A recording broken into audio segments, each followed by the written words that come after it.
People often ask me, why don't you add fingering numbers to your chord diagrams in your lessons? And the reason that I don't is because there are multiple fingering options for many chords. So instead of memorizing the specific fingering of a chord, we want to learn guitar chord fingering principles that we can then apply to any chord. So yes, this is the teaching you how to fish instead of giving you a fish concept. And in this lesson, I'm going to share with you the top 9 guitar chord fingering principles so you can choose the fingering that works best for any guitar chord that you want to play. Make sure to watch this whole video because the last principle on the list is really important. Plus, I have a great bonus tip that is game-changing for shifting between chords more easily. And of course, I just want you to know about this whole thing because knowing all of these principles could really save you some trouble down the road. I'm Jared Borkowski from soundguitarlessons.com, where I teach musicianship skills on the guitar so we can express ourselves more freely. If you're new here, welcome. Please subscribe and follow. I have new lesson videos every week. Here's guitar chord fingering principle number 1. Use the fingers that minimize unnecessary movement based on the context of the music. So if you're playing an E minor chord, maybe you learned it playing fingers 1 and 2, because maybe a chord diagram out there somewhere says play 1 and 2, but it's not always that way depending on where you're coming from and where you're going to. The context of the music determines what's better to play with your fingers for the chords. So if you're going to A minor,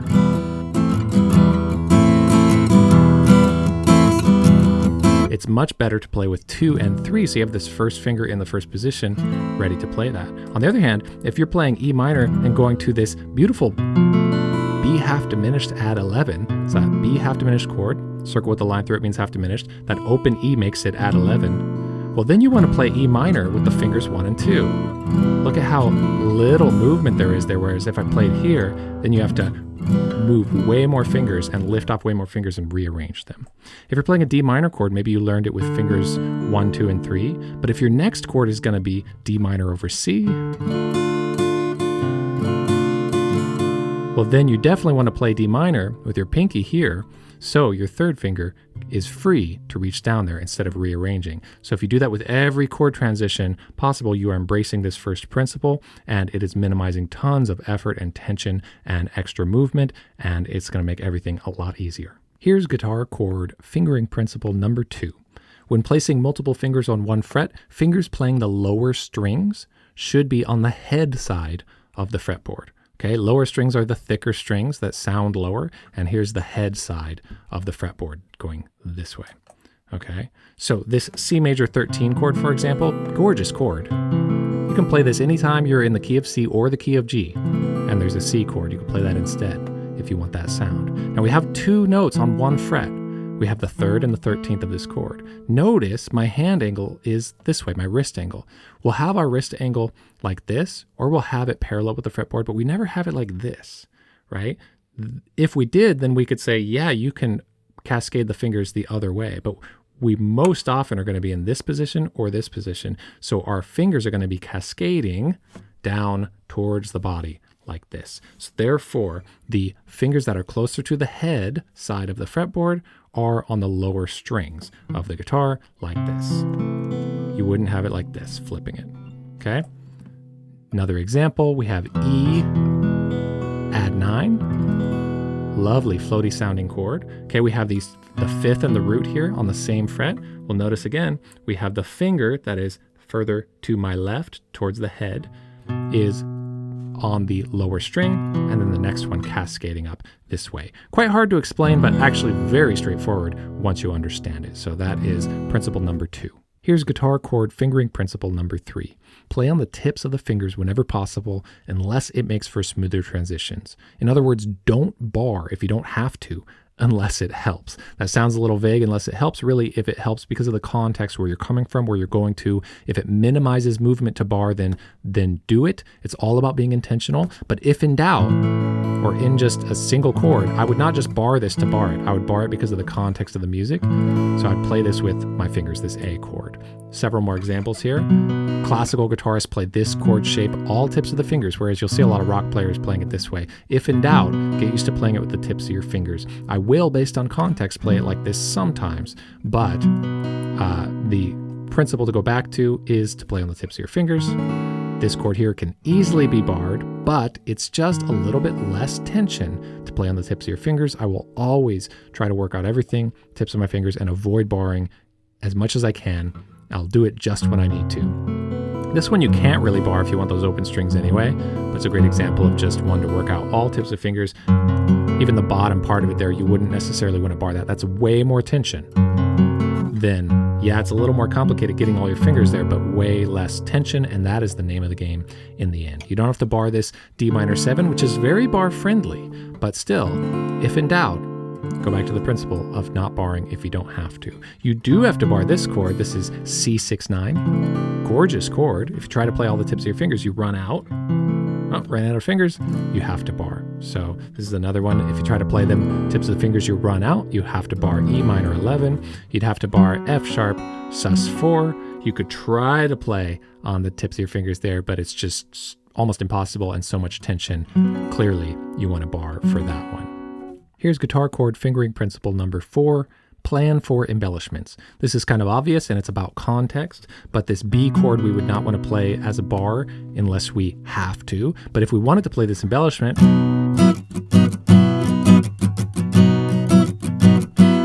then of course we have to change our fingering to have the pinky free to play that embellishment. This D sharp half diminished chord, which I would just play by itself, not barring if I don't have to. But if I want this, then I have to bar. So I'm planning for embellishments. This D minor chord I usually would play with the pinky on string 2, but if I want this, then I have to plan for the embellishment and finger the chord differently. So plan for embellishments, and that is kind of similar to playing according to the context. Here's guitar chord fingering principle number 5. Skip a consecutive finger if it eases tension. What does that mean? Well, a chord like D minor, you don't just want to default think that you should play it with your first 3 fingers. That's actually a lot harder than if you skip the 3rd finger and put your 4th finger down. This is the way classical guitar players play a D minor chord. It is so much physically easier. These 2 middle fingers are more connected physically. They are less independent than the pinky and the 1st finger. So anytime that these 2 have to stretch further, like between these 2 notes there, it just causes more tension, and this is much easier. Same with a G chord. If you're playing a G chord and you're trying to reach all the way with your 3rd finger, there's no reason to. What are you going to do? Unless you need this pinky for something up there, for an embellishment, you want to play with your pinky there instead. Same principle. Here's guitar chord fingering principle number 6. Never fret a note that you're not playing. This is huge. So this G chord, if you are maybe doing a finger picking pattern, doing this with the thumb, you're not playing the A string at all, don't have this finger down. If you're not playing that string, don't put that finger down. So also if you're playing a G chord and you're not playing the top string,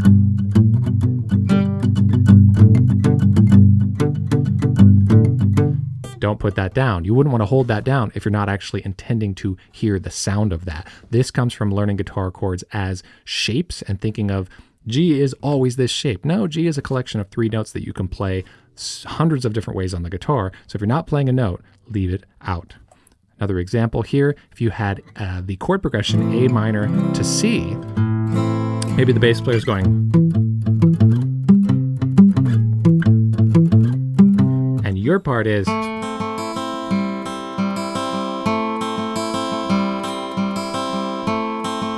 just the top 3 strings is all you need to do. Play what you're actually playing. Don't think I'm playing A minor, so I have to hold this chord, even though I'm going.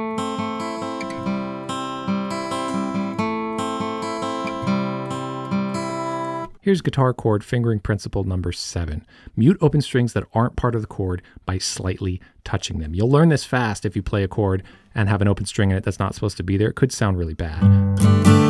Ooh, this chord is lovely. G sus2, I love this chord. We're muting A, and this counts as muting. You're hearing a little harmonic there from touching the string. That means I'm touching it, and that counts as muting it. So you're not hearing, it's not the worst sound because A is in that chord, but for this particular chord shape, we don't want it as the open string there. Let's also do G9. This is a G dominant 7th chord with a 9. Same sound there. slightly touching the string to mute it. What if the bottom string is the one you want to mute? Well, then you have to touch the bottom of the string just slightly. This is B minor 11.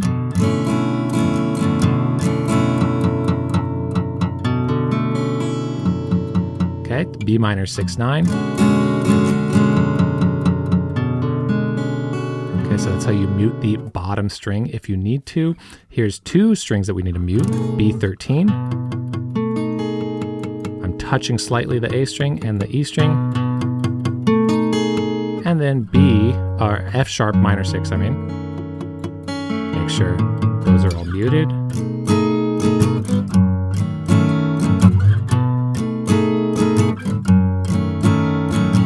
So muting those strings, and if there are two bottom strings, like in this F sharp sus4, you can't mute this string. You can reach over like this with your middle finger if you want. Don't worry, most people will understand and won't be offended when you're doing that kind of shape. I typically don't do that. I will just make sure that I play the top strings and don't play those bottom strings. But if you do need to do a big windmill strum for some reason, like Pete Townsend from The Who, then you got to touch them here with one of your fingers. Here's guitar chord fingering principle number 8. Never bar with the pinky. Okay, so this C6/9 chord, you do see a little bar indicator there that those are connected. Pretend those aren't, and you were trying to work this out and think, what should I play? We play tip of the finger, tip of the finger, tip of the finger, and all you have is your pinky left. You would not want to try to bar those two with your pinky. You want to bar the other one. So avoid barring with your pinky. I've been playing guitar for 30 years professionally in a lot of genres. I've never had to bar with my pinky, except for one instance, which I'll tell you in 1 second. Options for this B chord. Tips of the fingers are your first option. Barring with your third finger is your next option if you need embellishment or because of the context, but you would not bar it this way with your pinky. So here's the one exception for barring with your pinky, and that's not with chords, but just with intervals. So if I'm playing my scale or a melody or something with double stops like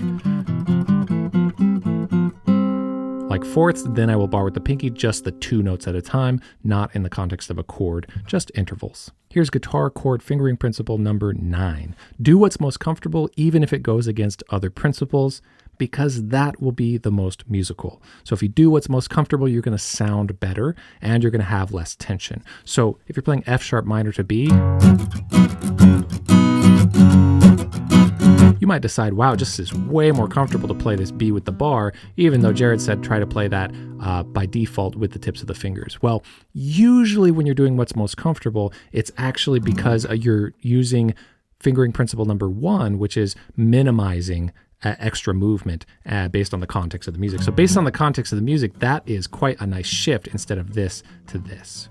Okay, so that is kind of what's going on there. Watch out for overusing this principle, because if you say, oh, you know what, it's just really comfortable for me to do this thing, when really you're just more used to that and you haven't practiced something that will be better, will be more relaxed, will be a better technique for yourself if you put a little more effort into it. That's why we have the principles in the first place, so you can work on what are the better principles and decide for yourself over time. And yes, in musical situations, just do what's most comfortable. You'll always sound better doing that. I have a bonus tip for you in 1 second. It's going to be really helpful for switching chords. But first, if you don't have my chord chart called Chords with Color, where all of these chords came from and so many more, it's really an amazing chord chart. You can get it totally for free. Just go to soundguitarlessons.com/chords or use the link in the top of the description, or there should be a link pinned in the comments as well. You can download that for free if you're interested. It shows all of your basic open string chords through 5 different keys,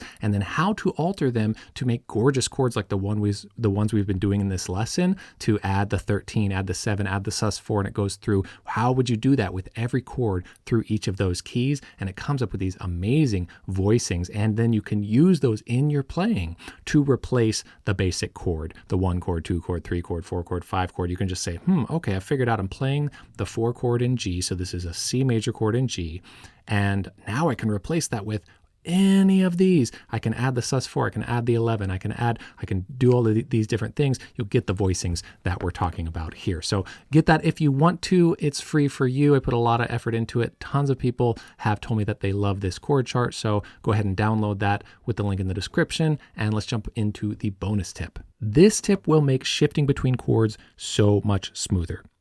Only put your fingers down as you need them. Okay, so if you're playing D major 9, beautiful sound to play D major 9, same physical shape over here on the top 4 strings. You get E9, so between D major 9 and E9. If I'm finger picking those,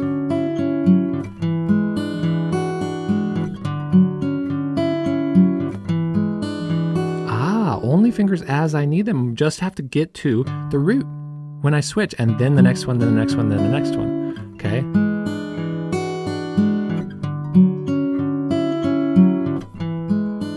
That is the secret to transitioning very, very smoothly in a relaxed way, just putting your fingers down as you need them. And if that feels impossibly hard, that's okay. It is really hard, but it makes everything else easier and sound better. It's just necessary to work on. If you're just trying to shift every time you play a chord by jumping to the whole chord, it literally will never get smooth. It'll be tense. You'll hear all kinds of issues in there and cutting off the sound. So putting your fingers down as you need them. This actually applies to strumming as well. So it's not just fingerstyle, but fingerstyle is an obvious place to work on it. If a progression like this, if you're strumming maybe...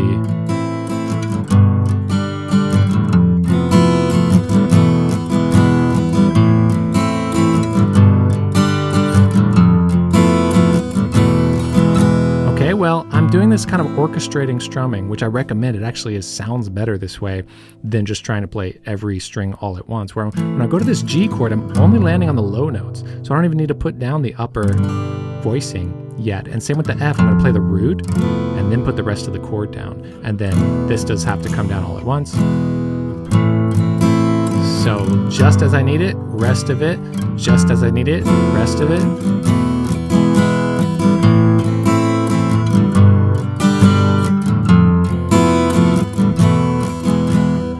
I recommend strumming like that, even just for the orchestration effect of having lows and highs be a little different. You're not just strumming every string equally. So it very much works with drumming. So if you're having an issue with a transition between two chords, change your strumming a little bit to hit the low first, then make the rest of the chord. It'll sound fantastic. No one will ever think you're doing any sort of cop-out or anything, and it's going to make your transition so much smoother. So use that as you need to, whether you're fingerpicking or strumming. Now that you know all those fingering principles, I highly recommend that you watch my lesson called Chord Voicings Guitar Lesson, Unlimited Chord Options. It shows you a simple trick so you can take any chord voicing, anyone you know, anyone from this lesson, and use a certain trick to move it all around the fretboard and find unlimited options for that chord that you can play anywhere. I'll put that right on the screen here that you can click on, or you can use the link in the description to watch that next, and I'll see you over there in that lesson.